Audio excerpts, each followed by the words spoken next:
CAPSI podcast series, Conversations on African Philanthropy.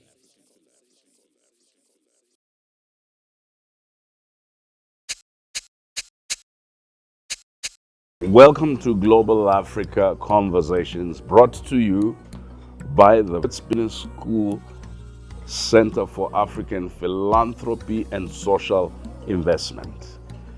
The Global Africa Conversation bring to you global African leaders from different professions, different walks of life, different interests. We have selected feminist leaders, political leaders, entrepreneurs, and NGO leaders who are working on matters of Africa's economic transformation, women's political leadership. This program is normally run by Professor Becky Moyo, who's currently on business leave, and I am standing in for him, and hopefully you will find the replacement half as competent as the main presenter. My name is Brian Tamuka Kagoro, and here we mix humor with seriousness, but we keep it real. Welcome to Global Africa Conversations.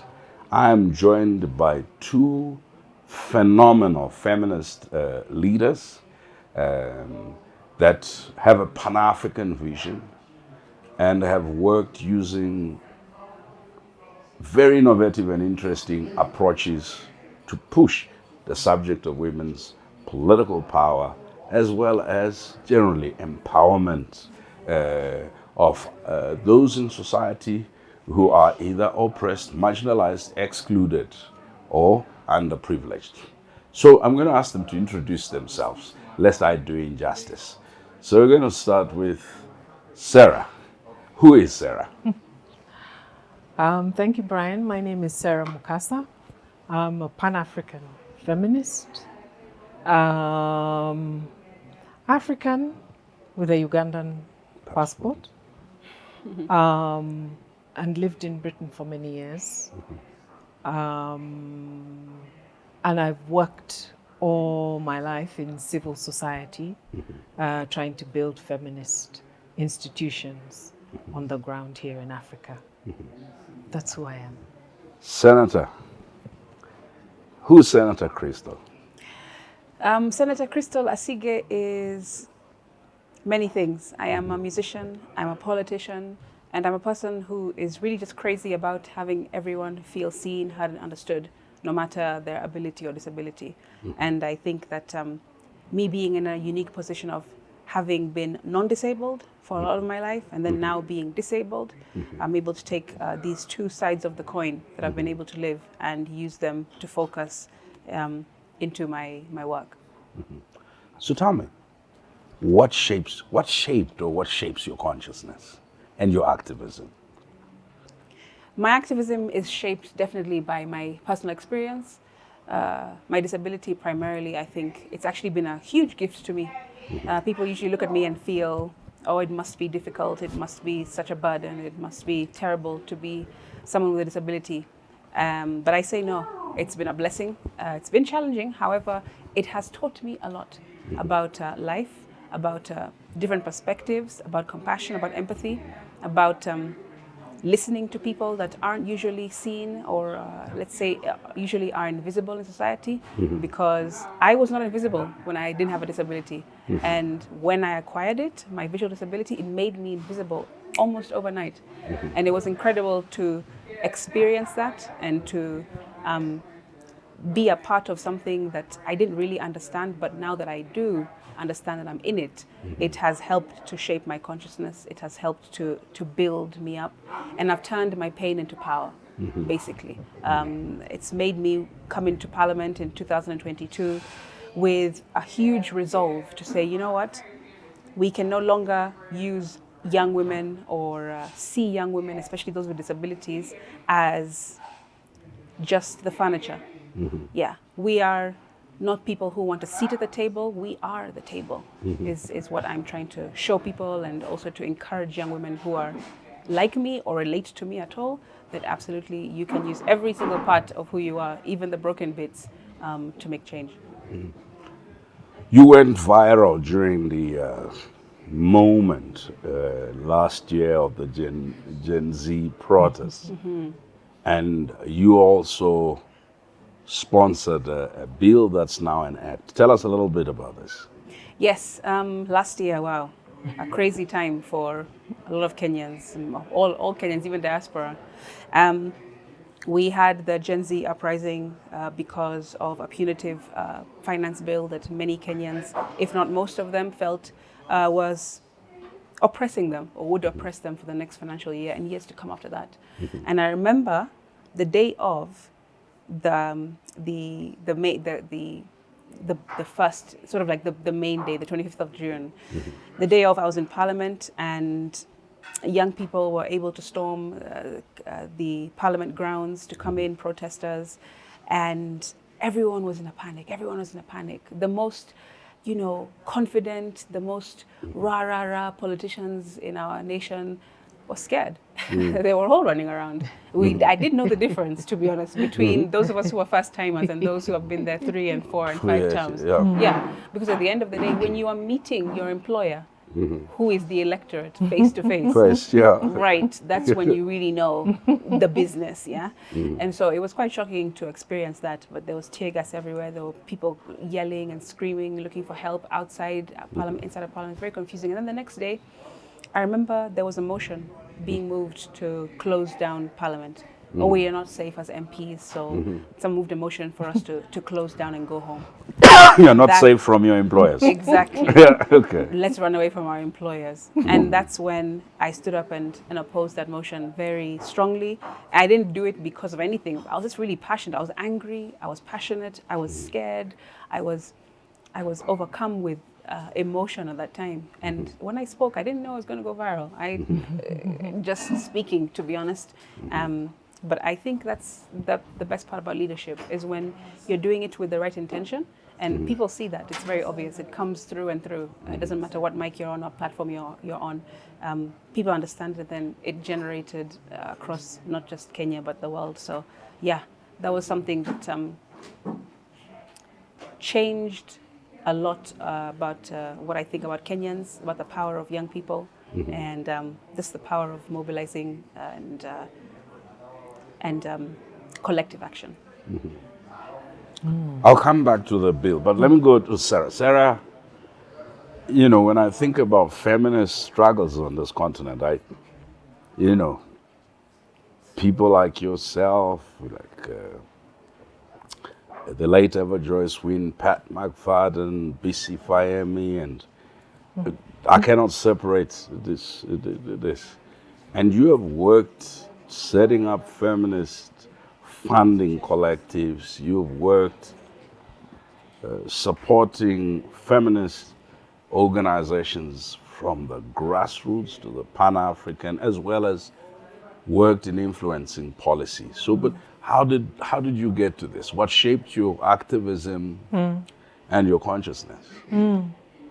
Well, like Senator, Senator Asige, it very much came from my own personal experiences. I was born just after independence, so in my country, Uganda. So I was very much aware of all the euphoria and the hope and the coming together of people to build the nation. And then I was also acutely aware, the nation and the continent. Then I was also acutely aware of how much limited space there was for women who had done so much work, who had been involved in the independence struggles in various capacities, who had given so much, and then after independence were denied space and voice in decision making, could not be active in public life. It was very, very limited, and so on. And I just saw that. I saw that in my own families of very strong women who were more than capable, but were denied this space. I went a step further to ask why, and say, this can't be. Why is this the way that it is. And I just remember even in school always feeling limited and not finding a language for why it was so. So I was at the crux of either accepting it or saying, this one, something has to change. You know, and I was lucky enough to meet with other young women, other women who had been in the struggles for much longer, who had come together to say, actually, things need to change. Just because this is the way things are, isn't the way. This is not good for the continent to have women who are capable being denied space. It's not good for us to defend our cultures and the abuse that they, you know, mete out against women through, I don't know, harmful traditional practice, child marriage, all the gamut of issues that we faced over the years. And then, so I was very acutely aware that we as African women, there was something we needed to do to find a space for ourselves, to recognize ourselves as fully human, and then to contribute to building societies in a much more different and, you know, all-encompassing way of who we all were. My Pan-Africanism came much later. I was in Europe at the time, and that was, strangely enough, where I met many different Africans. This was the sort of late 80s, the conflicts, the euphoria over independence was over. We had so much conflict, HIV crisis, structural adjustment, and all of this. So we were found ourselves suddenly dispersed in many different parts of the world. And we were there as refugees, as migrant workers, and so on. And there again, in those places, we found marginalization on the basis of our race, and also on the basis of the fact that actually we were African, and therefore Africans were assumed not to. We were viewed in a certain way. We were victims, we were helpless, we were this and that. So in the sort of global organizing of even the human rights and so on, Africans were seen very much, our place was you are the lower as victims, yes, who needed help. We had no minds of our own, we had no ideas, we had no experiences to draw from, we had nothing to contribute to the table except as victims. And so I then joined women's organizations who had set up sort of on a Pan-African basis, and whose ethos at the time was, we speak for ourselves on issues of our concern. And our concern are not just what we're going through as African women, but what Africa is going through in the world. And we speak for ourselves on those issues. I was fortunate enough to be in that space. To be in that space, yeah. So, you know, this Senator, you're a musician. Yep. A phenomenal musician. Thank you. With an amazing voice. For those who haven't listened, maybe one of these days we will. What role do you see for arts, for the creative arts, in the work to do liberation, advocating for freedom, empowerment, advocacy, policy change? Is there a role for art, or artists are just the entertainment. We do our meetings and you folks come and sing at the dinner or, you know, at the cocktail so that when we're winding down, you guys can entertain us. What's the role of art? Well, definitely, I think we have more of a role to play than opening ceremonies and closing ceremonies. Yeah, I think we can be the main act. We can be the reason why we're at any kind of space or gathering. So I feel very strongly that the creative arts should become a stronger tool that's used by more people to channel, to gain access into, to help to break down issues and to teach, basically. And we're not using it enough. We used to use it. Africans are storytellers. We are used to dancing by the fire. We're used to coming together in the town square and sharing poems and things like this. But we have forgotten it. And I don't understand why we think that music and the arts are only to be commercialized and only to be used as a tool to make money and move into like a capitalist mindset. But actually, it is community. It brings people together far strongly than almost any other medium, to be honest. Because music, for example, in my case, has no language, it has no barrier. I can go to any country right now and sing in Swahili, and people will listen. It doesn't matter what part of the world they're from. So, my aim right now is to try and pull the two together, my creative side and my advocacy side, and say, they don't have to be separated. They can actually be used together to create something even more attractive, more appealing, and that can cut through the noise far better than anything that I've ever done can. Because I think, and also I think that there are examples of that right now. There's many people who have moved from entertainment into politics, whether it's by strategy or not. It's happened. Bobby Wine. I told the ladies the other day, Mamdani in New York, he's a rapper, he's now elected. Exactly. So it's not something that is that foreign, but we as Africans need to just come back to it, because that actually was our core strength, and we've let it go for some reason. So young people, we are the majority of the continent, and each of our jurisdictions, we are the majority. And right now we are switched on into the creative arts, into poetry, into comedy.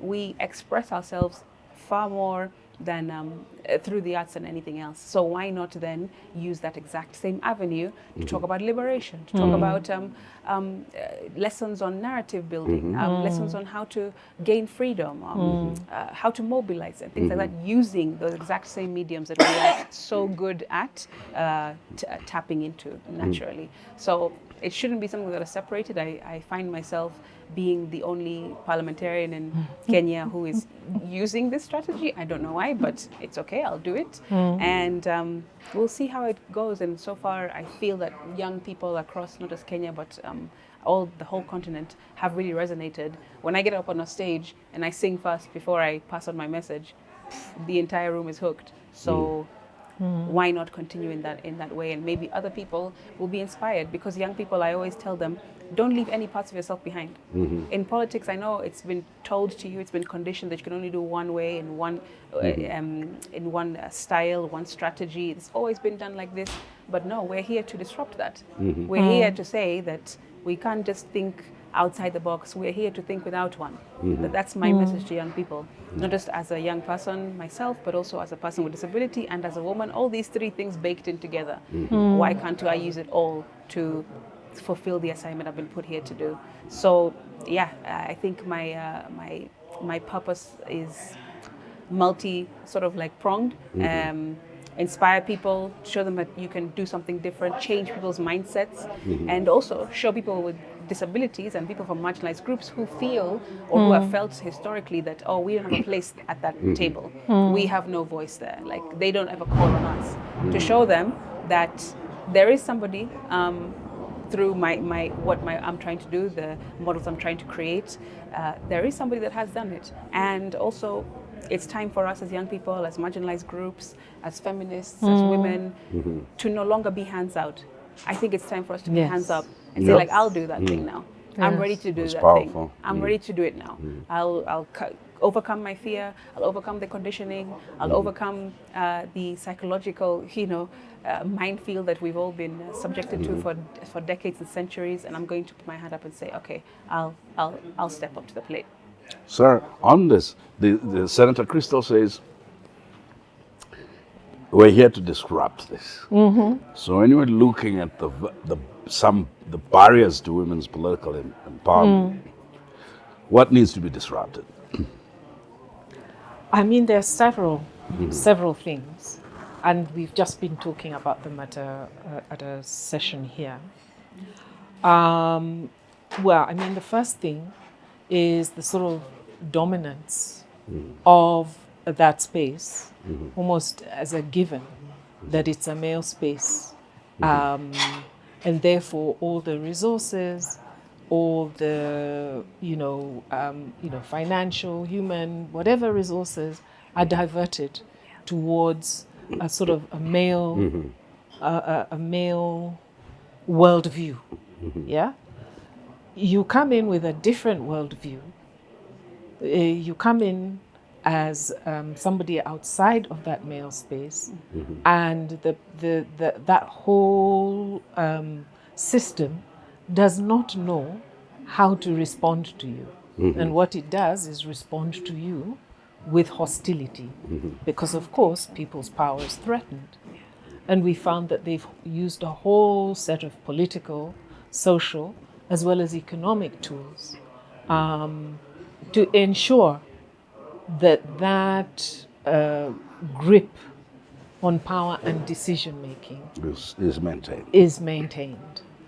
And so what do you do in order to break that? You use some of the tools that Senator Crystal has talked about, the power of arts, the power of bringing people together. And when we look at the resources that now things like African popular culture are galvanizing in the world, I mean, those are a source of huge independent financial resources, because we need financial resources, we need technical resources. We need, the ability to be able to change people's mindsets, to change people's attitudes, and to shape societies in ways that say, we are all in this together. There is space in this world for all of us. And actually we are stronger because we are shaped by all of these different experiences, especially those experiences that have hitherto been denied for one reason or the other. There's a whole sort of body of work that has to be done into reshaping the financial, the economic systems, the burden of care work, social reproduction in our society, and how that impacts on women's ability to be able to take part in these systems and processes. I mean, there's a whole set of systemic things, political, social, and economic, that mutually reinforce one another and that change over time. So every time you make a step forward, it moves and reshapes, and then you have another fight. Before we were dealing with domestic violence. Exactly. Now we are dealing with digital violence, which amplifies it. Right. And let me tell you a little anecdote about something you're saying. When I was growing up, if you were left-handed, yes, or you kicked the soccer ball with your left foot, yes, the coaches and the teachers spend half their time trying to teach you how to write using the right hand. Yes. It's only later in life people realize that actually in soccer, in football, the lefties were a utility, an asset. And that there was actually nothing wrong with writing with the left hand.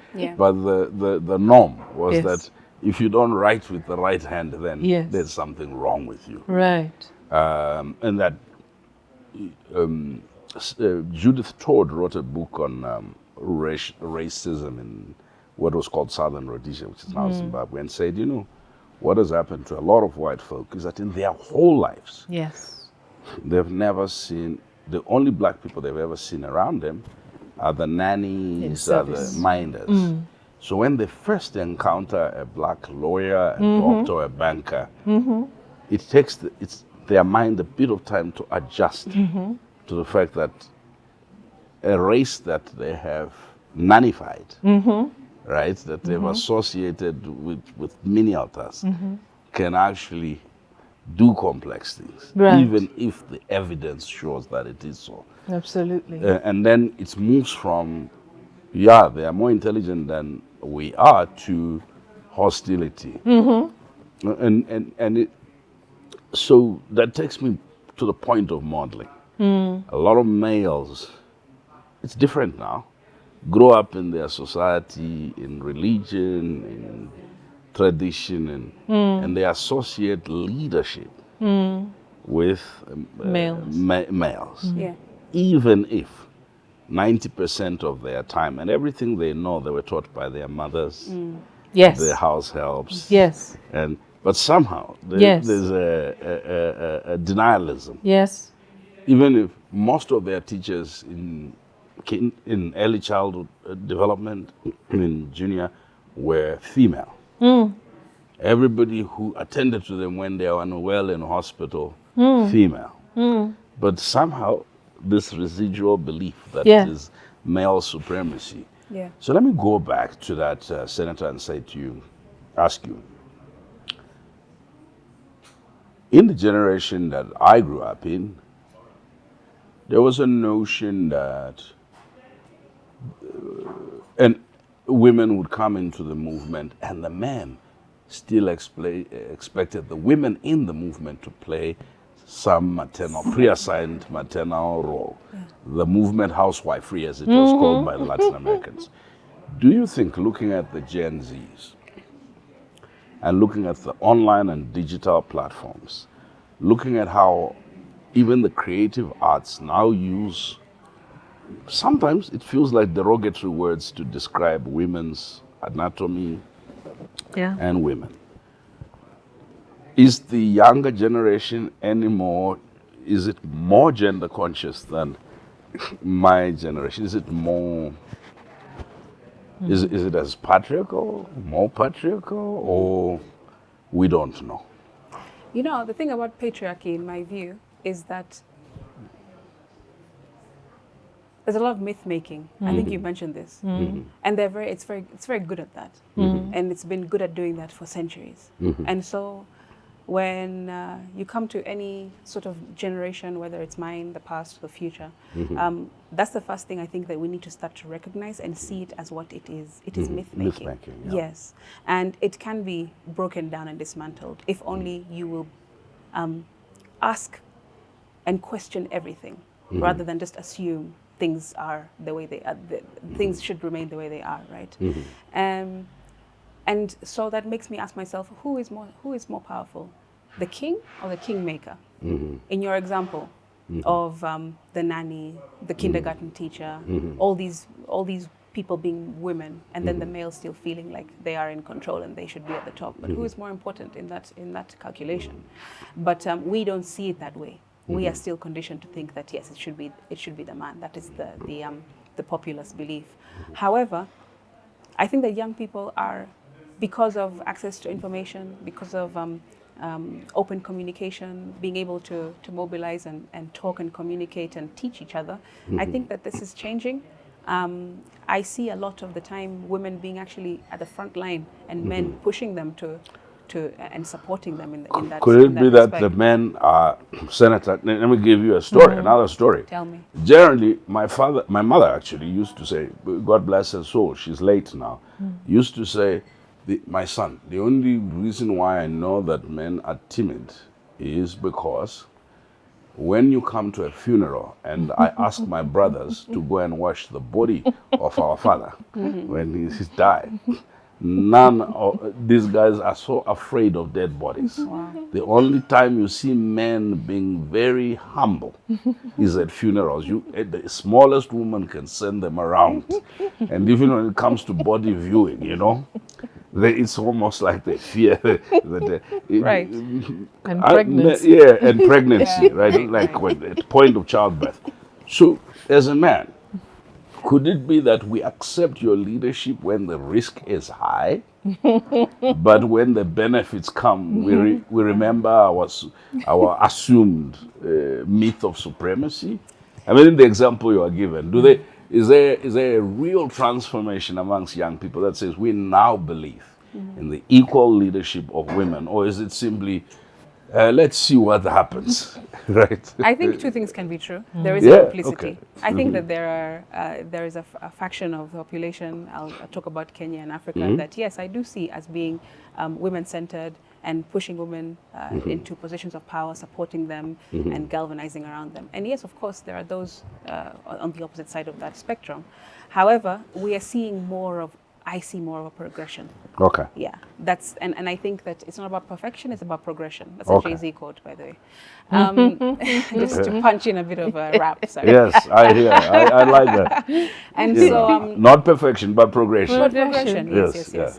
It might be slow to some people, it might feel like it's moving at snail's pace, but I think that that I see it happening. For me personally, I will say my experience from pre-politics to now, more men have actually pushed me forward. Apart from, of course, my mom and my sister, but more men have been behind me, supporting me. Even now in my political party, there Okay. are more supporters who are male than Done. there are who are women. I think it's because a lot of, in politics especially, maybe, I don't know if Sarah will agree, but there is this crab in a barrel mentality amongst women. Because we've always been taught there's only a little tiny space for women. It's just a tiny slice. So you guys fight over this one over here, and then us men will, do all the real work over here. real work. Yeah. So there's an illusion that's created there amongst women that we have to continue competing, not collaborating. We have to continue fighting and not sort of building together. However, the more I come into these spaces, Pan-African spaces, the more I plug into and meet with more feminists, the more I see actually there is movement. So So it's a positive story. I think it's a positive story. I like that. Sarah, what's your observation? You work a lot with young people, Yes. and you work in these intergenerational spaces. Yes. So some people say to me, Brian, there are tensions between Yeah. True. generations. Yes. Tensions that are inexplicable. Young Yes. people say, no, we don't want these old people in there. Yes. They had their time, they didn't do it. Yes. It's our time. And old people saying, hang on, you're about to walk off a cliff. Please allow us to. What's guide. your observation? I mean, I think that there are tensions, and I think that tensions don't have to be unhealthy. I think that some of these tensions are really are very healthy and useful, and actually give space for a dialogue, right? Much of what we see, every generation comes up and thinks it's the generation that's doing the thing that's never been done before, right? And it's every generation's right to think that, because that's where the innovation, every generation, I think, is built for the issues of its time, right? And of course, the time and space is different from when I was young. But I think, especially in our feminist movements, the tension comes, one, in the perceived refusal of the older generations to make space for younger people. And at least when I was young, it wasn't so much that we asked the older women to make space, it's that we created our own spaces. And used those platforms to then bring the different sets of ideas together. So I think that's definitely one tension. Well, two tensions. One is refusing to cede power, refusing to cede space by older generations for younger generations. Secondly, it's really how we have failed. And I think it's not just in the feminist movement. I think it's in Pan-African organizing in general. Yeah. The way we have failed to transfer learning and ideas and experiences and knowledge in an intentional and systematized way as part of the work that we do to build movements. So I always find it sad when I sit with a group of young people and ask them about who, you know, the feminist ancestors were of sort of 40 years ago, and there is, I see it as a failure on my part as well to have it sort of imparted that knowledge. Part of the challenges of organizing on a Pan-African level is that you find yourself having to do everything with very few resources. So some things die along the way. And some of the most important things die along the way, like the documentation, like the, you know, really thinking through critically, which we didn't do actually as a feminist movement. Really sit through critically and say, okay, where were the mistakes? Where did we go wrong? Yeah. Okay? So for example, I spent a great deal of my time trying to build feminist agency through NGOs, non-governmental organizations, and took a very uncritical look at NGOs in the context of development of the continent. Of course, what's emerged is that the growth of NGOs came at the time of the structural adjustment when the state was being sort of hollowed out. And so we were there to sort of, as an alternative to the state, which had never happened in any society. No society had developed without a strong state to organize and think through logically what the development needs of citizens were. So we took a very uncritical approach to NGOs.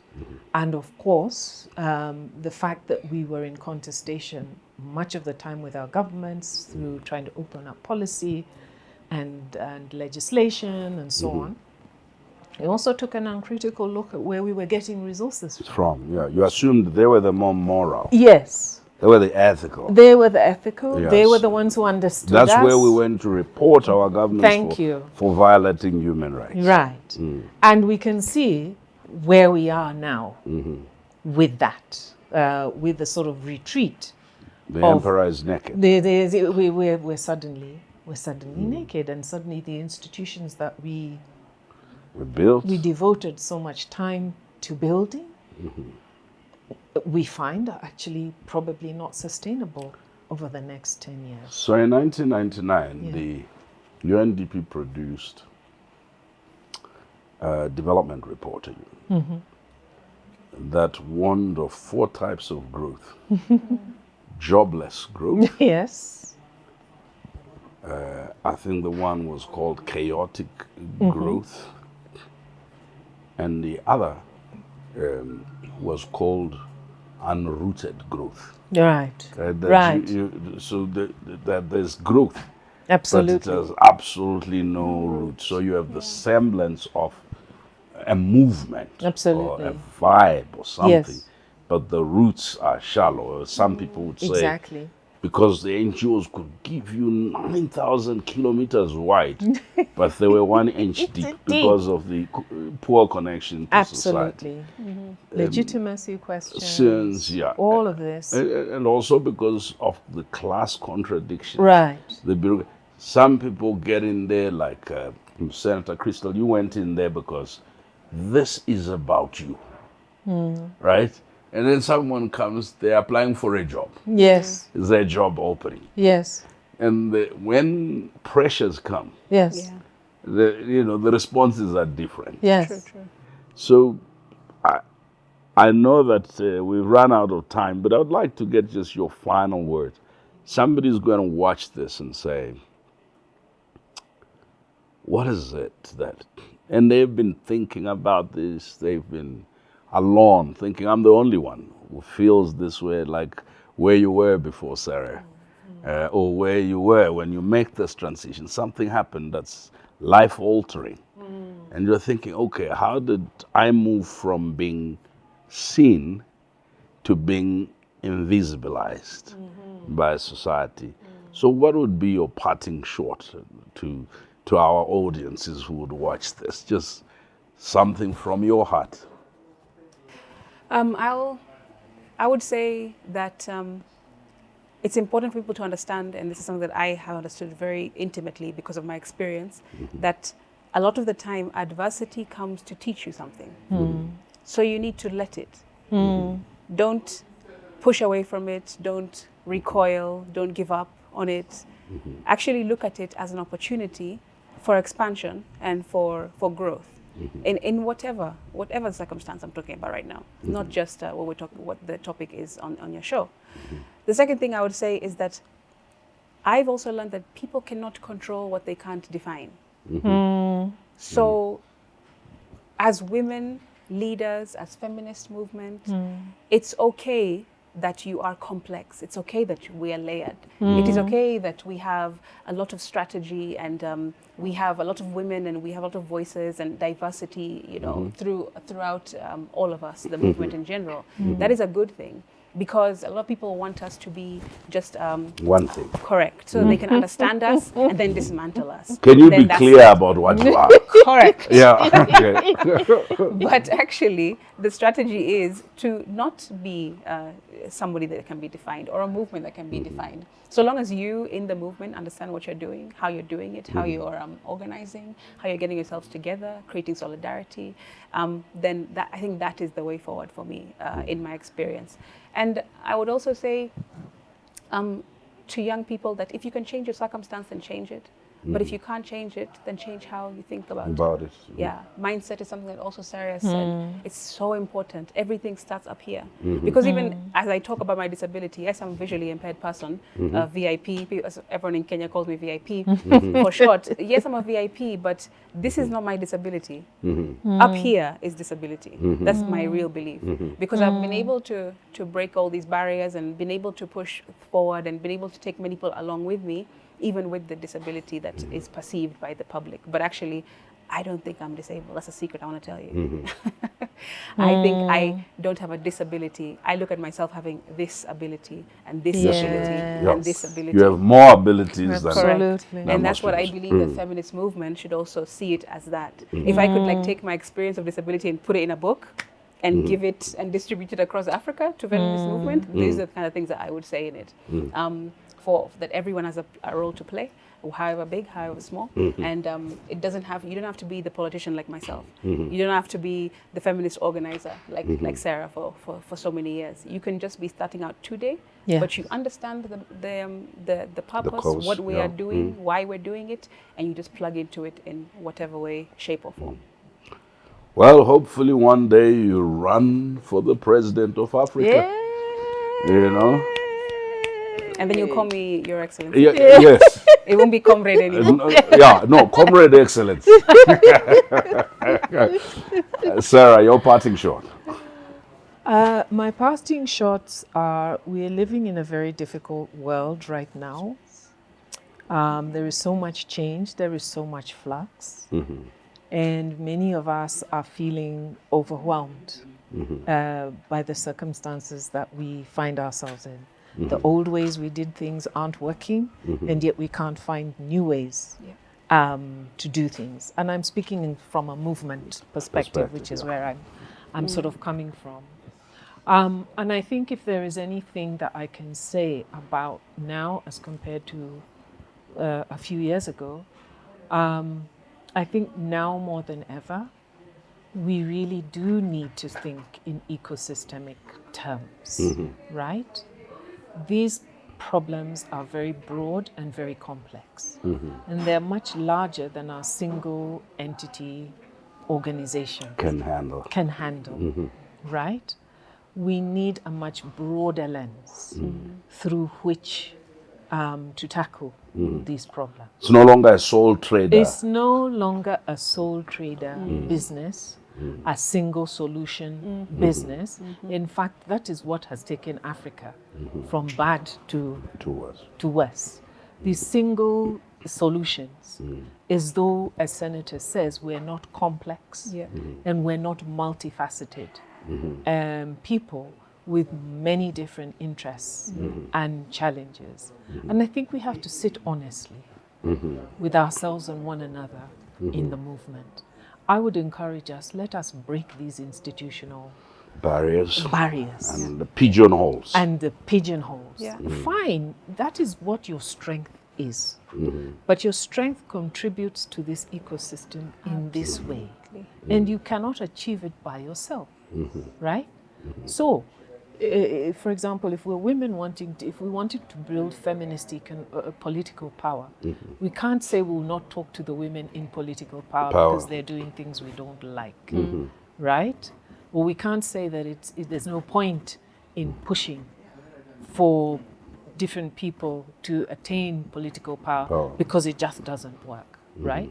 Because that was the single solution that was offered. Get more women into power politics, and things will change. Well, it wasn't. The system needs to be changed. And that takes a long time.